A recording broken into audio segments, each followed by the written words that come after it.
Hello and welcome to Coffee and Catholics, a Catholic women's talk show podcast. I'm Stacy, one of your hosts, and with me I have... Hi, I'm Alisha. I'm Annie. And I'm Lauren.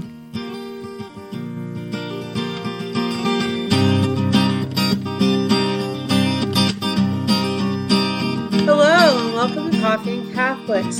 This week we're talking about the virtues of temperance and generosity. Of course, like our previous episode, we will also be weaving in humility in our discussion. And if you did not listen to our previous episode, the episode 59, the one right before this, we talked about patience and kindness. So if you wanted to go back after listening to this one to listen to that one, feel free. Oh, and let's kind of remind our listeners why we're choosing to weave that humility virtue throughout the discussion as opposed to giving it its own episode. We had a specific intention with that. And that was because humility is truly the virtue upon which all the other virtues hang. And so without humility, it is very difficult to develop any of these virtues or to allow the Lord to develop any of these virtues in you in a meaningful way. And so that's why we decided to structure it a little differently or structure it like that. And by humility, just for anybody who didn't listen to the previous episode, and doesn't really have a good understanding of what humility is, because humility does kind of get a bad rap sometimes. Humility isn't thinking less of oneself, it's thinking of oneself less. I can't remember who said that, but it's basically turning your focus from from yourself and looking at God and looking at other people out of love for them instead. And so when we talk about temperance tonight, we're also going to be talking about that in the terms of kind of moderation and pacing oneself. Or one of the examples I had talked about before we started recording was even when I discipline my children, how much I discipline them, because at some point it turns into nagging and there's nothing good coming out of that at that point. So just knowing when to hold back, I guess, is that's what we're going to be kind of using that framework of temperance. Mm-hmm. One of the things that Alisha had said was that most of the time when we think of the word temperance, we think of things like, for example, the temperance movement, or a temperance as an abstinence from alcohol or another substance, or with food. But that's actually not where we're headed only tonight. We may touch on that some, but we're actually talking about the way that the virtue of temperance plays out more in our relationships as women with each other and with our families and with our husbands, and how we can develop it more in the arena of our vocation, of those areas. But I think we are definitely going to talk about food too, because I like food and Alisha likes food. I like and food. we all like food. So for us, that's like, maybe we should talk about that too. And other things. Yeah, well, because temperance defeats gluttony in terms of the 7 deadly sins. And I think when most people think about gluttony, they think about food. And I know that's an issue for me. So it has been very much in the past. So especially we all need food. Like it's, and it's like when you think about temperance in terms of like, with alcohol, if you truly have, an issue with alcohol and alcoholic, you can cut out but we can't cut out food. Right. And that's what makes it, I think, so difficult to have temperance with food, is because you do have to have it. Well, and just because we're on the food kick to our topic right this second, I was just thinking about how also when we hold back, like, one of the things when my kids, we go somewhere and there's a buffet in front of us, or like, we go to a party with our friends and everybody has brought some sort of treat to share. They want to just attack the treat table, but having that temperance of only taking 1 or 2 or whatever also plays into generosity, which we're also talking about tonight, where we are thinking about other people and their needs before ours. So temperance can also play into that, where we are holding back for the benefit of others. Yeah. Well, and we're recording this right after Halloween and going trick-or-treating with my kids and nieces and nephews, and how they just like that, their hands grew 5 times bigger than they actually were, and their hands got in the candy bowl and just grabbed all the candy, and I had to keep telling them, like, no, put it back. My niece was amazing at this. She's my little 2-year-old niece. She kept going up, and she was a little more generous in hers. She thought she had to trade a piece of candy to get one. She would go and put one of hers back, which I thought was really sweet. That is really sweet. She's put in my bowl. Right. That would be very generous. Exactly. Segue. But and even in that that whole, like what Alicia is saying earlier about humility, that plays a big part in that too. The thinking of others before we think of ourselves. So when we think about temperance and generosity, that whole, I think we think of like the objects that we're looking at or the things that we're giving people. And a lot of times it can also be more about taking that selfishness, trying to push that away and thinking about others and thinking about what God wants us to do in those situations. So if you're thinking less of yourself, then it just follows that you're going to be more generous. You're going to be consider about how is this going to bring greater glory to God. I see within my kids, I have one of my sons is incredibly generous and the other one is not as much. That's not a virtue that comes naturally to him. I find myself comparing them a lot, and I know that's not a very generous thing for me, but I see one of them how generous he is, and the other one when he's not, I'm like, well, you're like, in my mind I'm thinking, oh, he's just being so selfish, but that's not always what it's about. Like it's that trying, he doesn't see it that way. Well, and I think temperance and generosity can go hand in hand in terms of. I think that temperance and generosity can go hand in hand in terms of like for instance, one of the issues, like we were talking about how much we like food. I started a rule with myself that after 9:00 at night, I'm not allowed to eat anything. It doesn't matter how late I stay up. I'm not allowed to eat. And part of it started mostly because I was noticing how much weight I was gaining. And I was like, I'm eating too much at night. And also, I'm starting to eat this out of house and home here. I don't need to eat that much.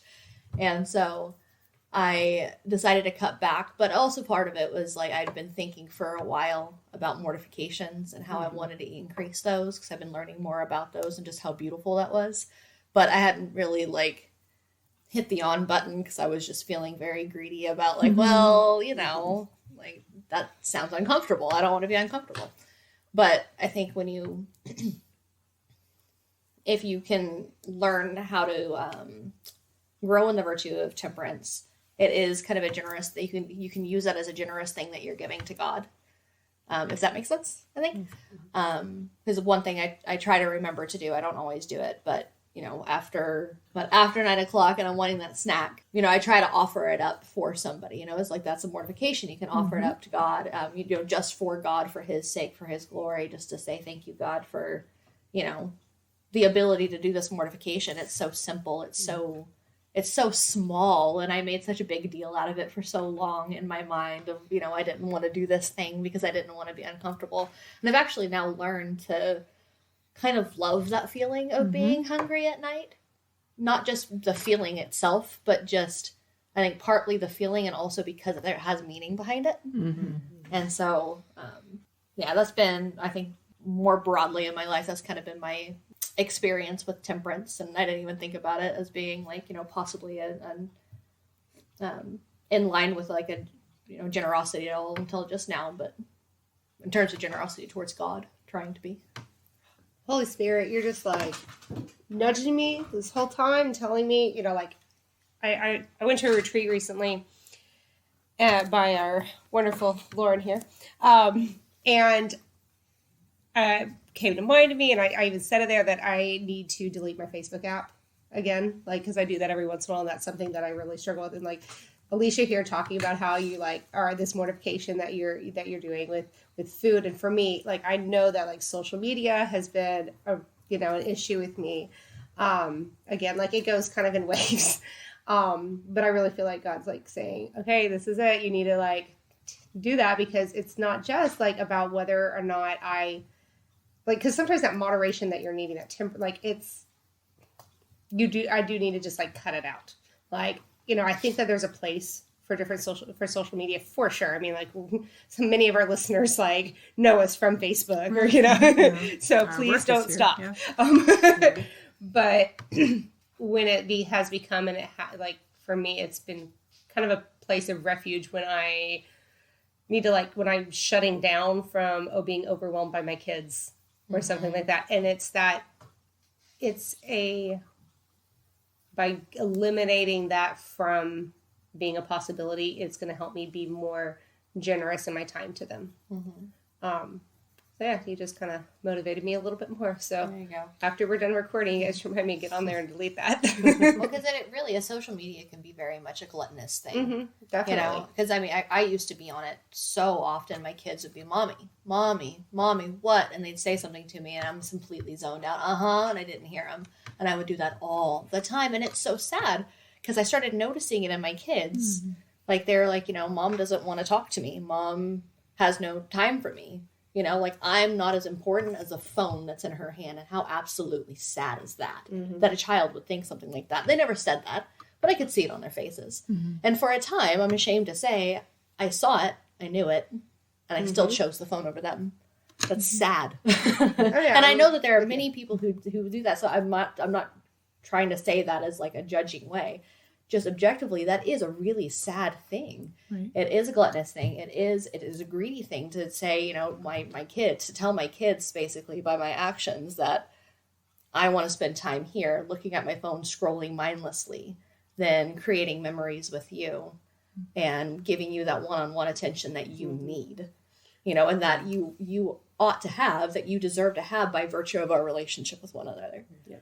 And I think it bears saying here too that it is absolutely a thing that mothers need to detach when their kids are overwhelming and take breaks and have those places where they can just zone out for a little bit, because that is actually a form of a brain break.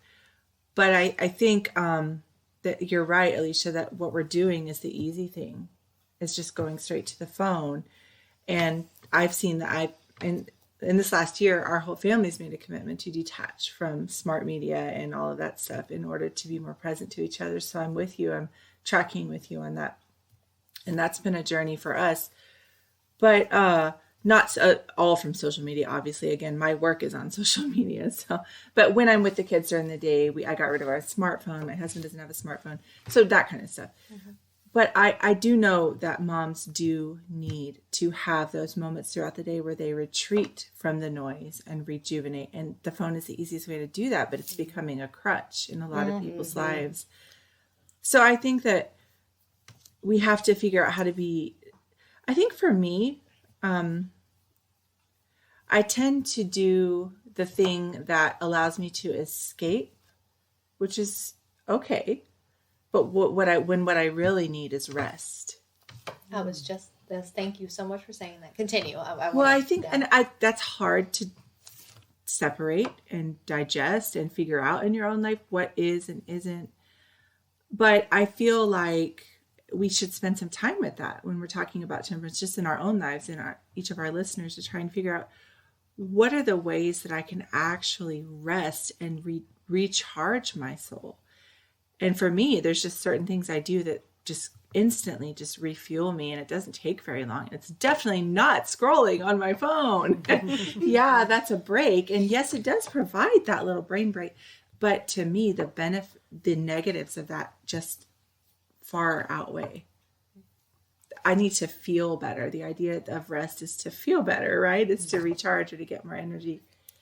Well, so you said that little break. I think that is part of it too. Is like, it's not those breaks on social media.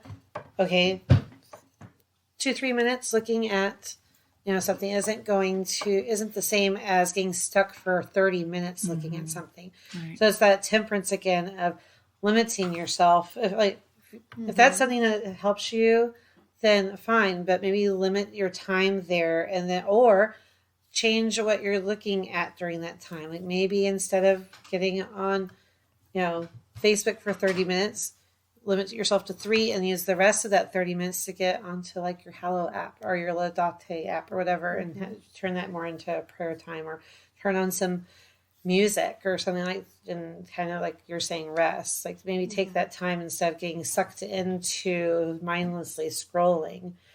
Try to moderate your time on there. If it's not something that, you can give up as easily right now, there's. Yeah, it's just for all of us, this has been a process. I mean, it has been years that we just as friends have been sitting down together at this table recording. And before we record, we're always talking about how can I detach from this phone?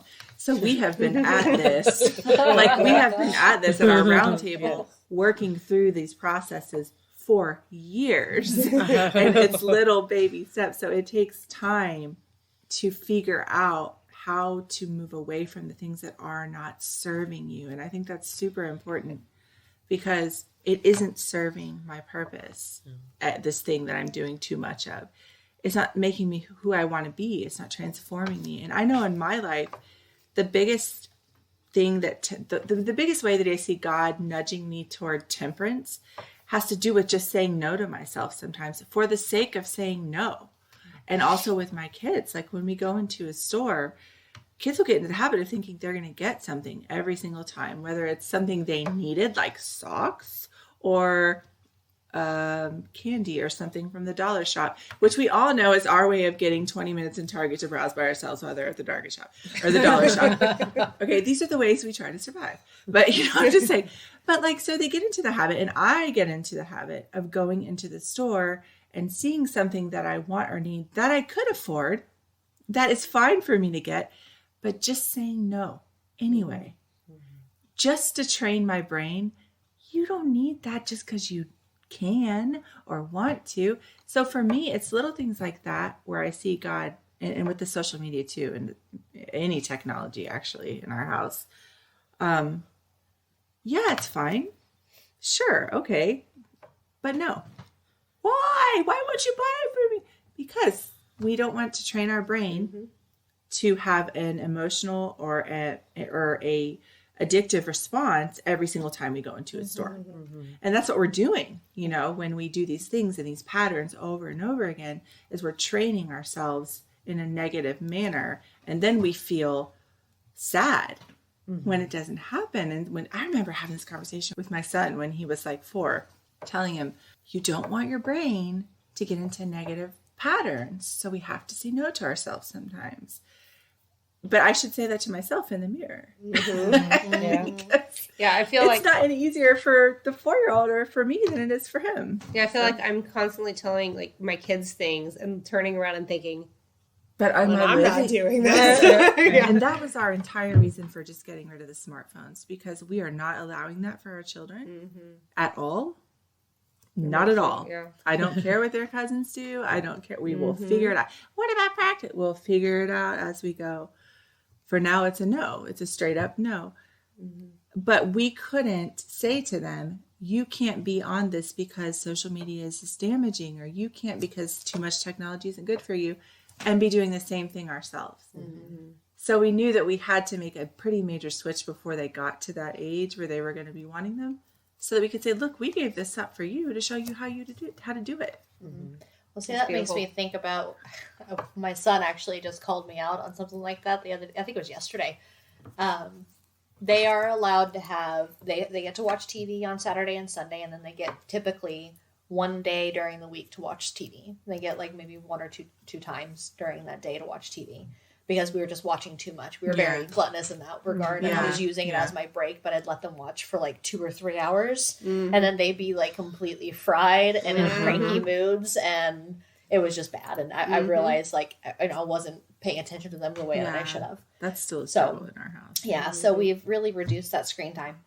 But so on the day, like my rule for myself has been with social media, like a practical way that I have gotten myself away from it, is that I am not allowed. I don't allow myself to get onto social media until I pray my afternoon prayers. And it doesn't matter if I can get to do those right after lunchtime, which is my usual time to do them, or if we had a bunch of stuff going on in the afternoons and I can't get to it until 5:00 in the evening. Like, I'm not allowed to get on YouTube or Facebook or anything like that before that point. And, but as I was scrolling through and like looking at, YouTube for a bit, he was like, well, we're not supposed to have screens, Mom. And so why do you get to have them? Exactly. Yeah. They And I had just been thinking about, just for a short period of time, about how, you know what, like I'm telling them, showing them that they need to have that reduced screen time. And technically I am compared to what I've been doing before. Right. But looking back now, like once he said that, I was like, pretty sure that was a nudge by the Holy Spirit.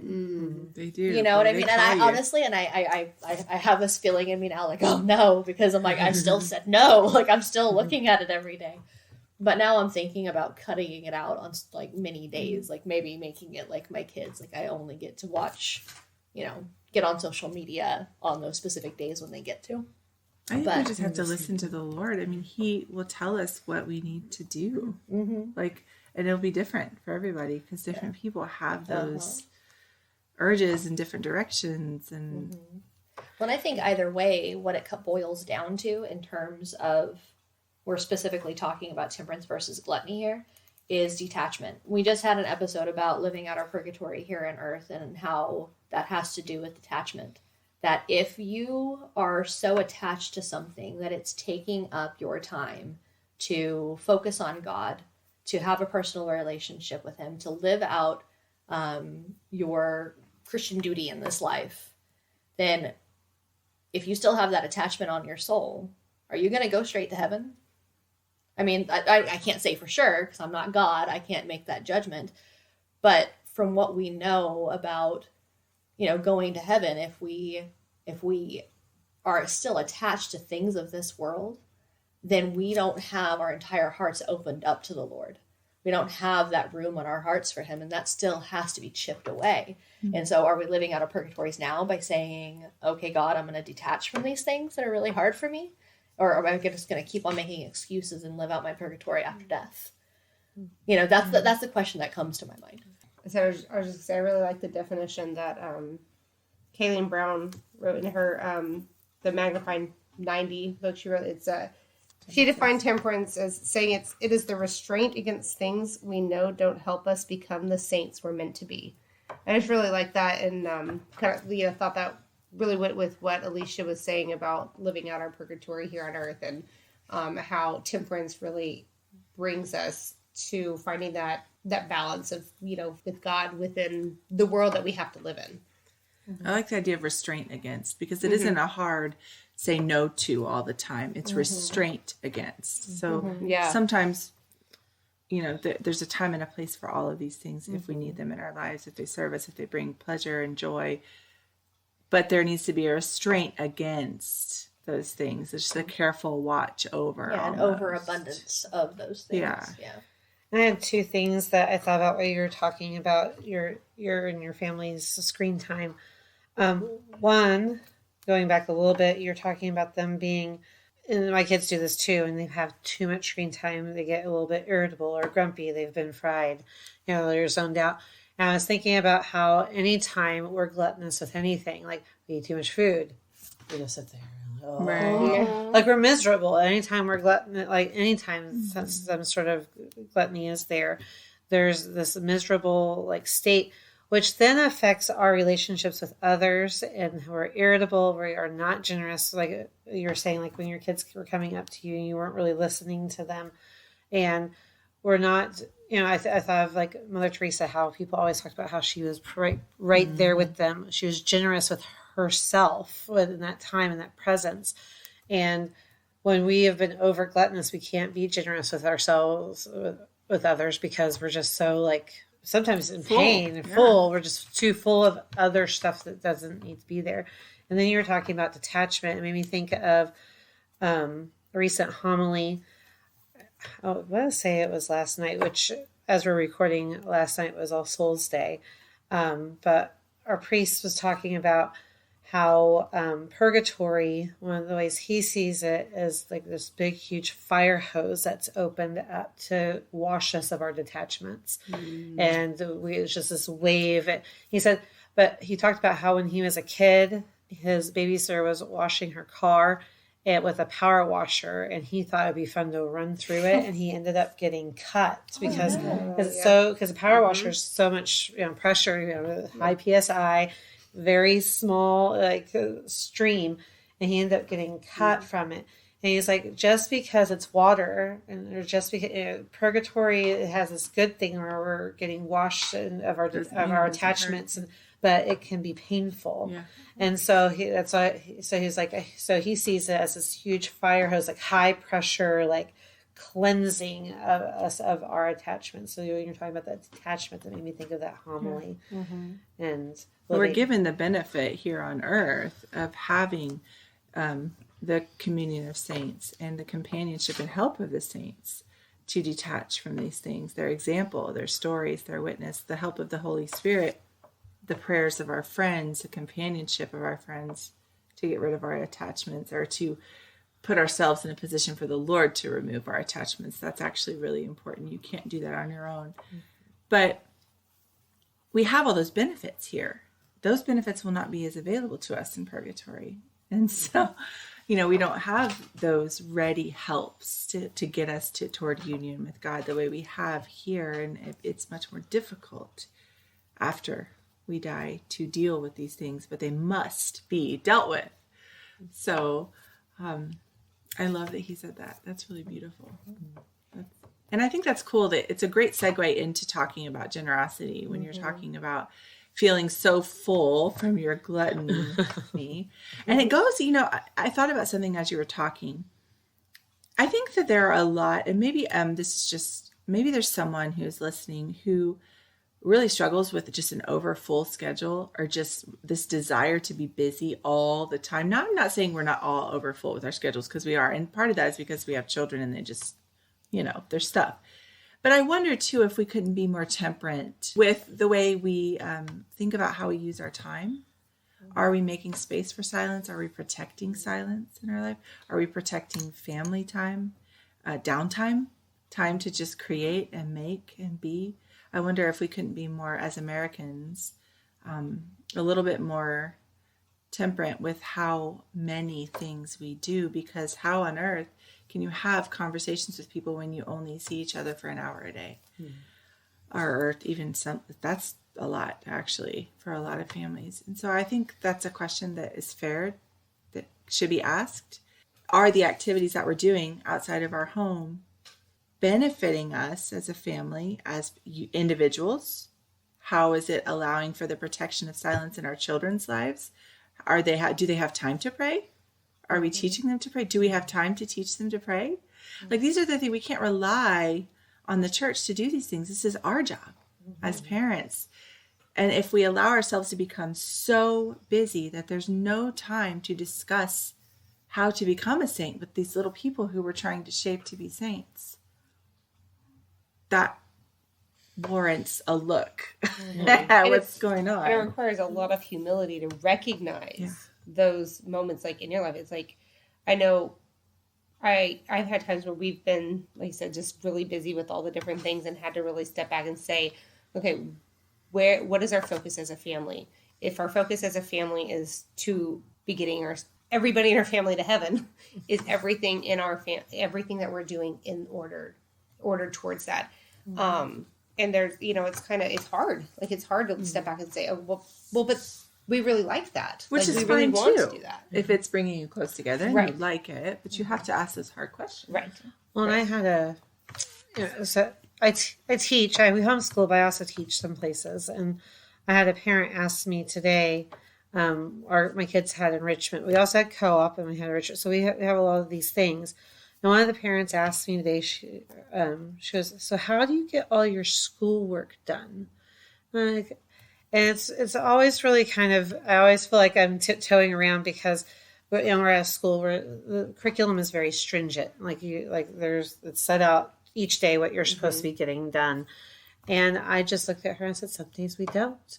And I was like, but like today on Thursdays for my family, the focus, our co-op is more focused on the arts. Like, we have artist study and a composer study and a poet study, and we have maps, and the spring part of that turns into Shakespeare study. And so it's all these like literary and fine arts focus. And my kids are having these discussions with their peers, And what's nice is they're all learning about the same composers and poets. And so we come home and we continue that discussion at home. So what did you learn about Robert Frost today? Or what did you think of the Russian dance from the Nutcracker? And so we continue those conversations.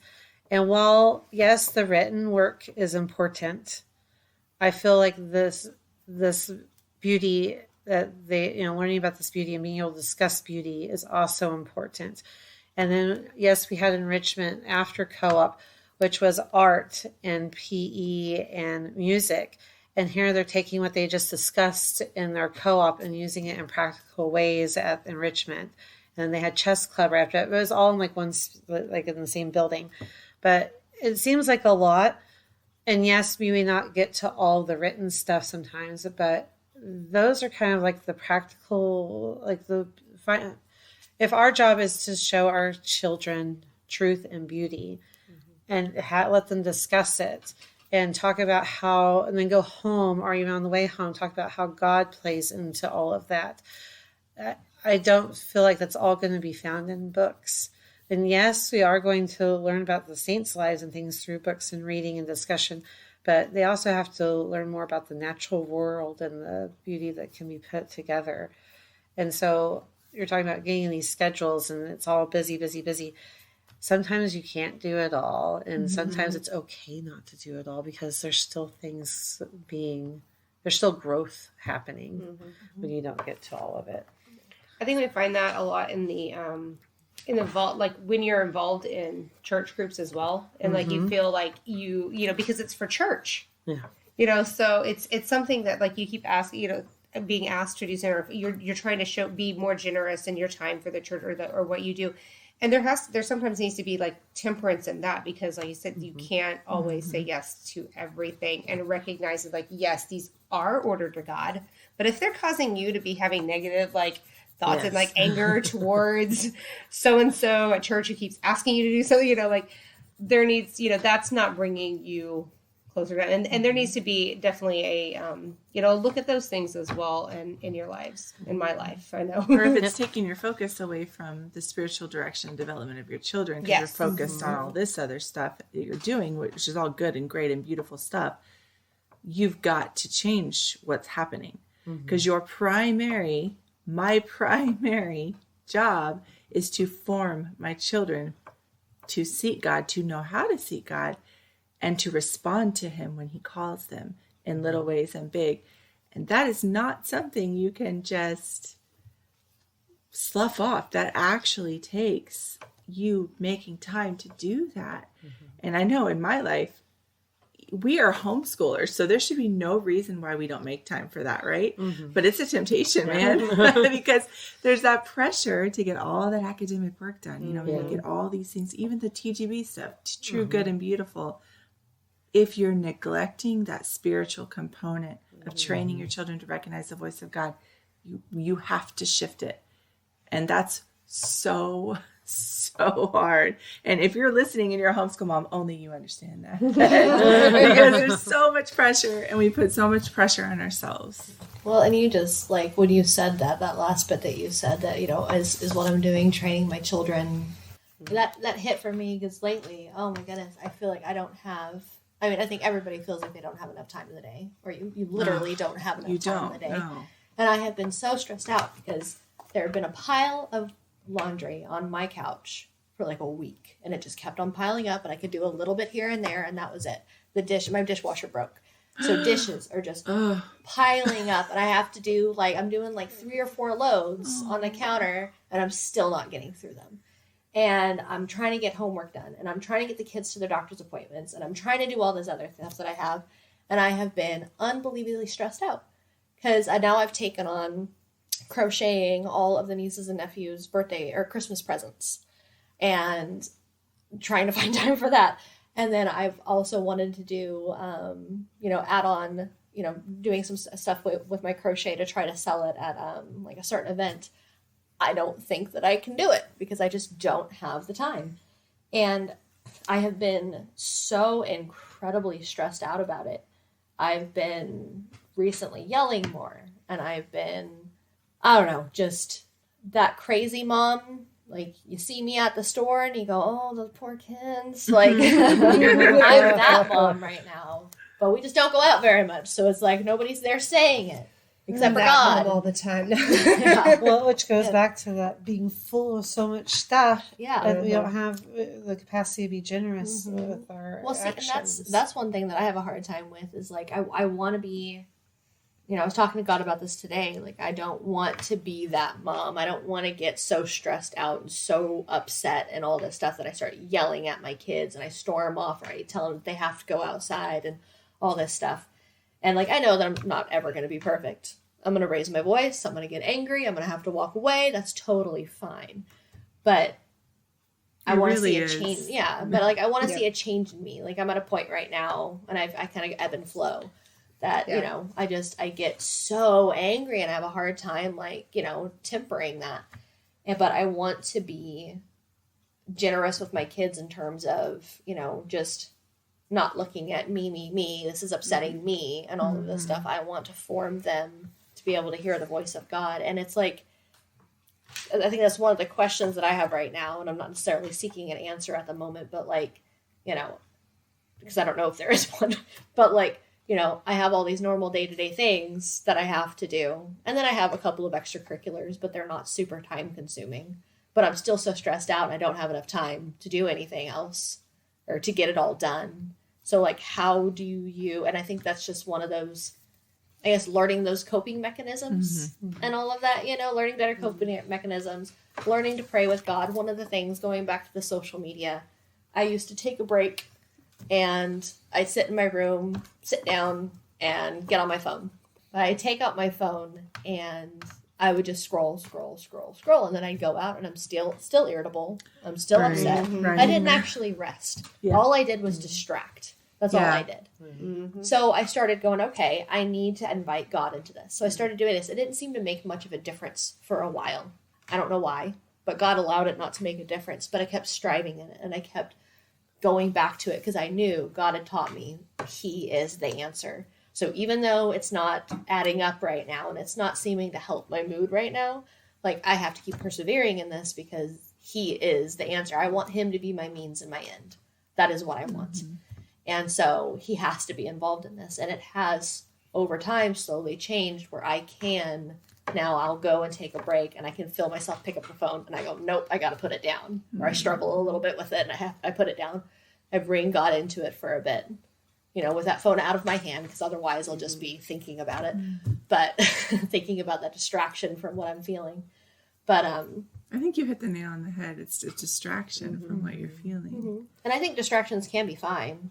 But if that is your means for dealing with things, it's, I mean, for me personally, and I would assume that this would be an in general thing, like if distraction is your means for coping, then you're not actually coping. Yeah, definitely not. Yeah. You know, like if that's all you're doing because you're just pushing those feelings down, you're pushing all of that down and, you know, hiding it underneath a Band-Aid. And then when you go back out into all these things, that Band-Aid pops off and that wound is exposed again.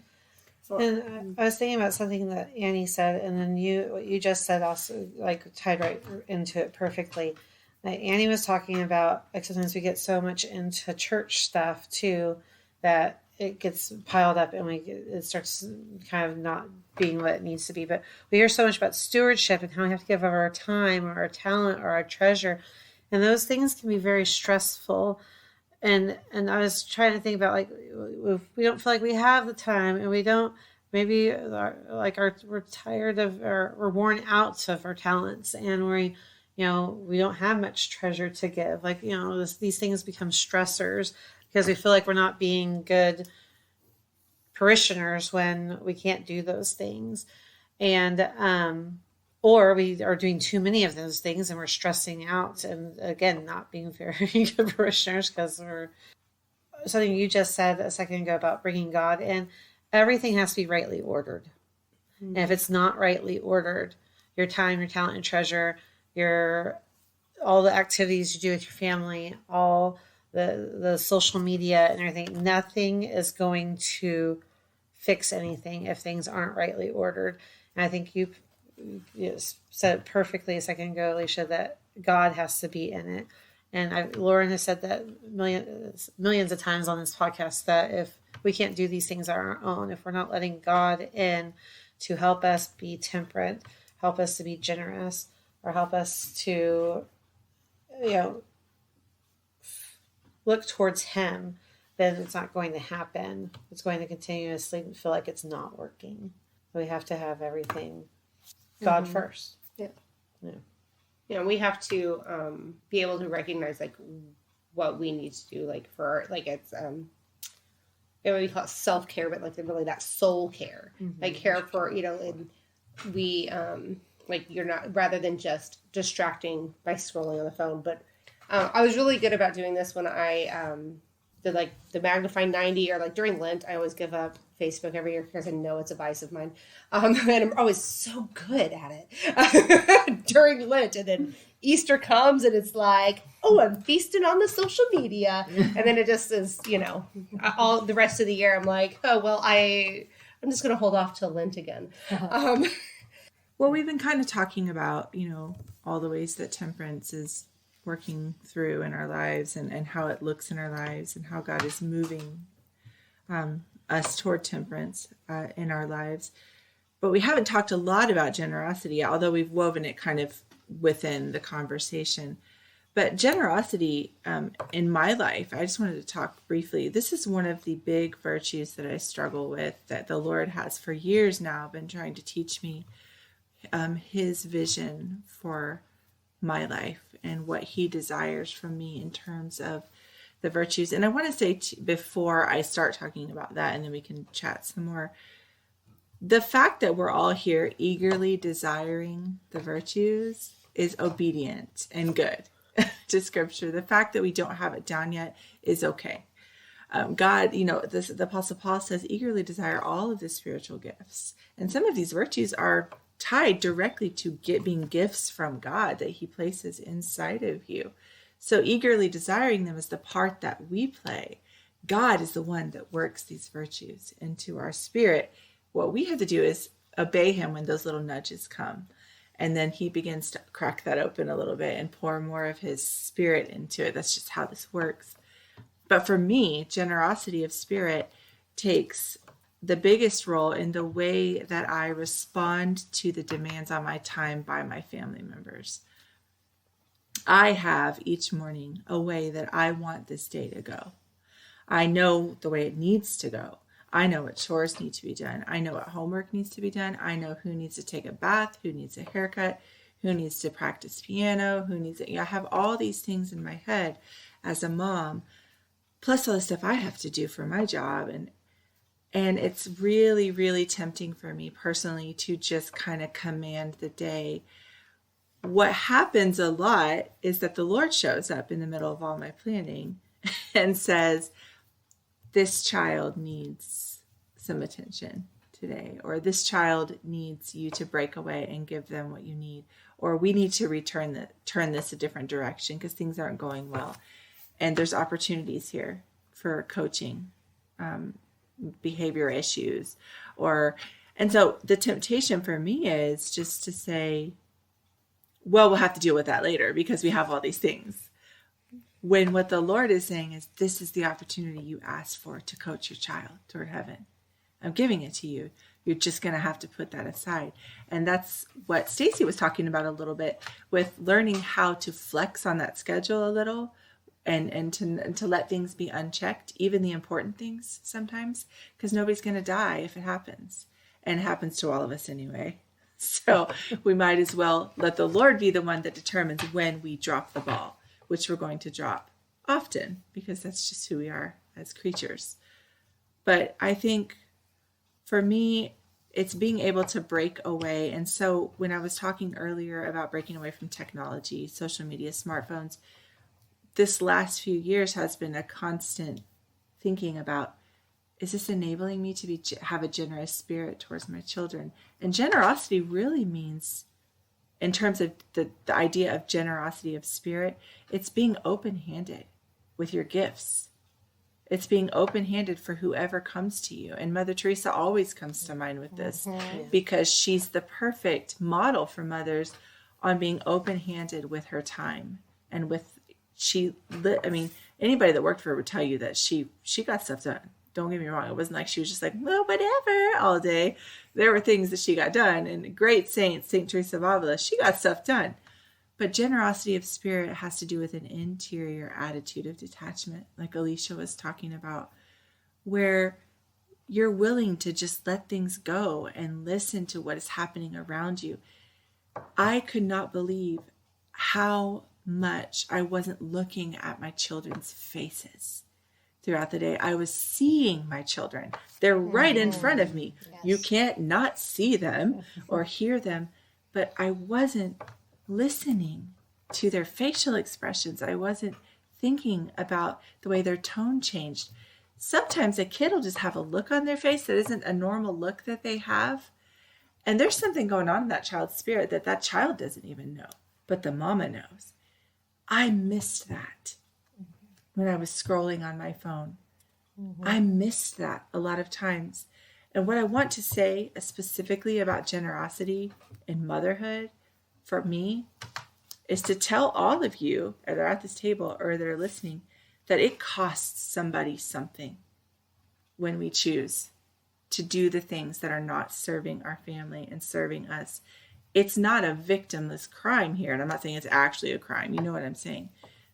Every time we don't choose to do what is best and what is good, it's taking us a step away. Something is being cost. Something is being missed, especially when we ignore the promptings of God. And so I don't want to sound all like fire and brimstone-y, but I say this from my own experience of having experienced the consequences of not really being present to my children with my face and my body and my eyes, and not taking those breaks that actually refueled me versus just distracted me, like Alisha said so well. It cost my family for many years, and I saw the benefit. I saw that. I'm still paying the price for that today with my family. And so if I could be a cautionary tale for anyone, pay attention, be available, waste time with your kids, waste time. I hate that so much, you guys. I'm such a choleric, and even saying those words now after the Lord has been teaching me so much, still just like I hate wasting time. I hate not being something that means something. Like it always has to mean something. And it's actually sometimes, I read this the other day, it was so funny that we were made to fart around. Like, have y'all seen that?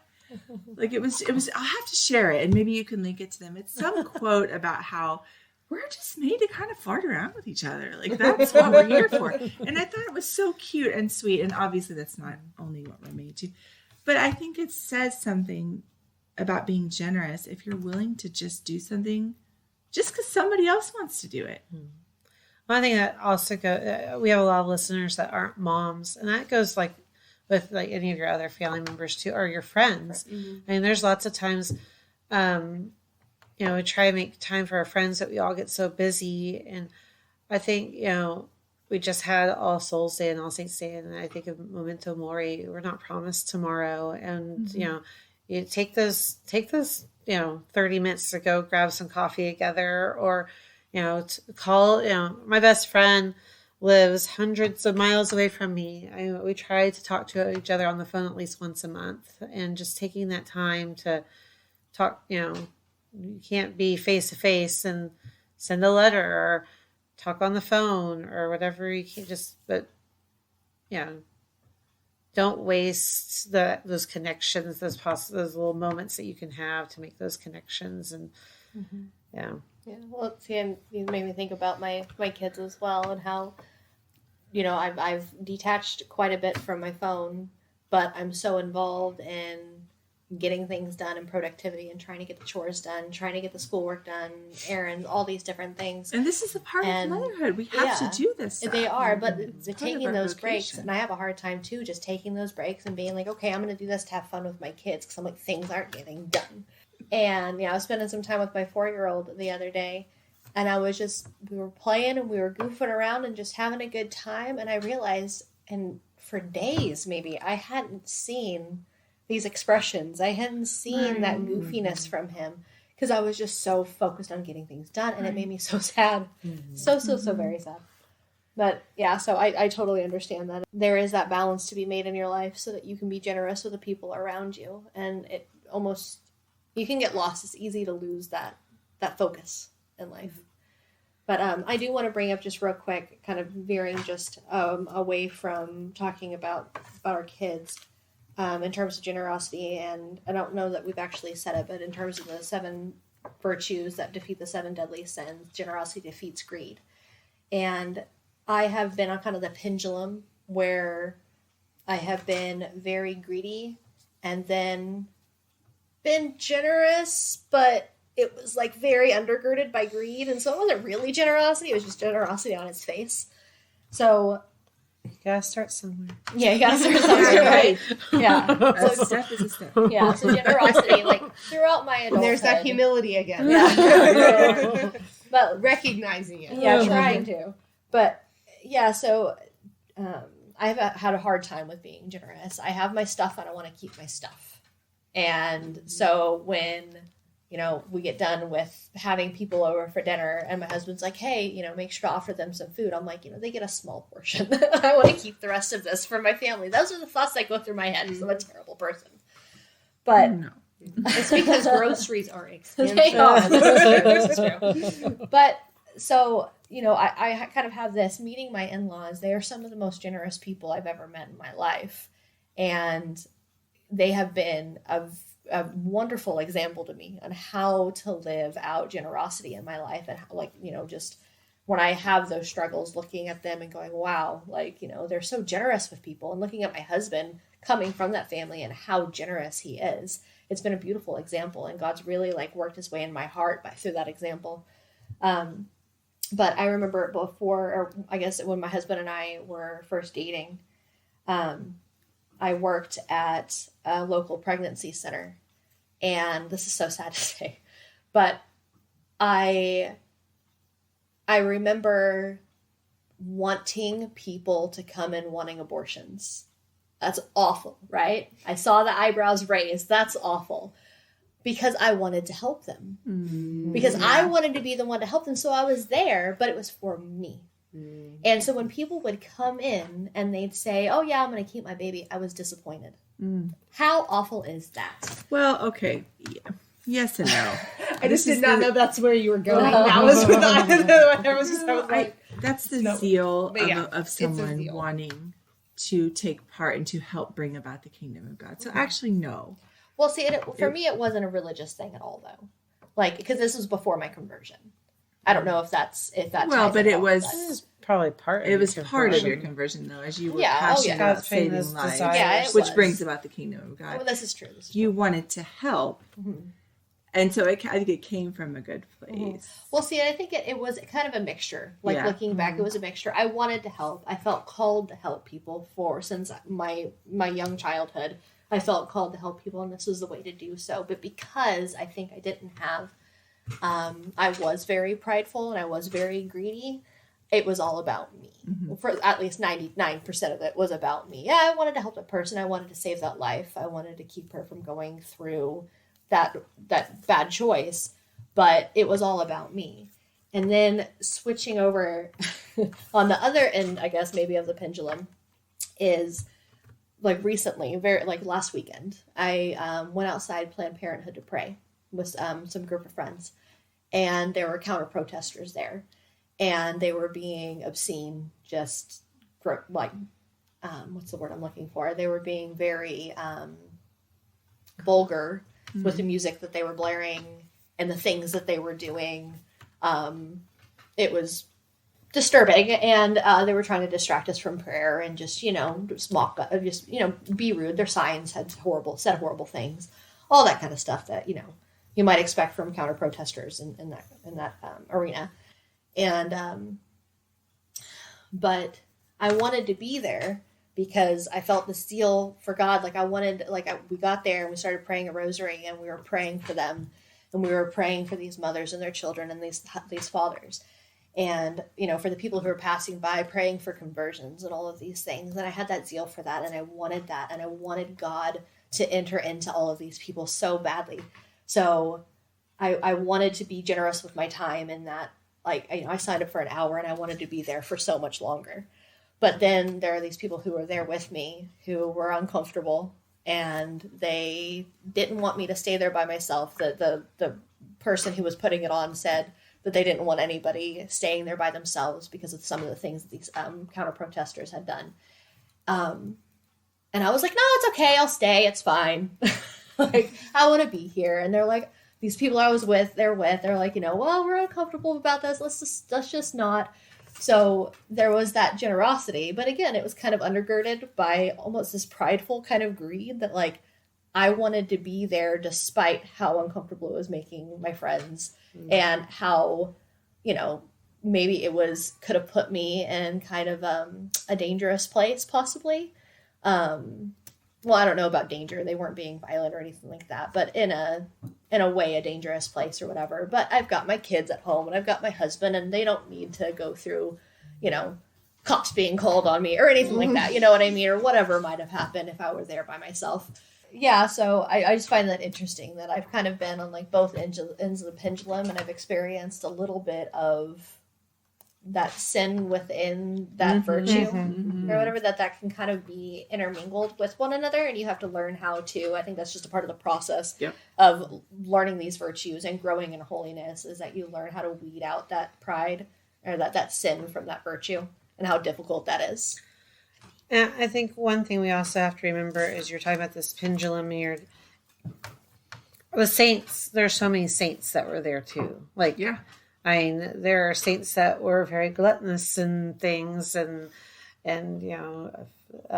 lustful, which we'll get into some of that next episode. But, I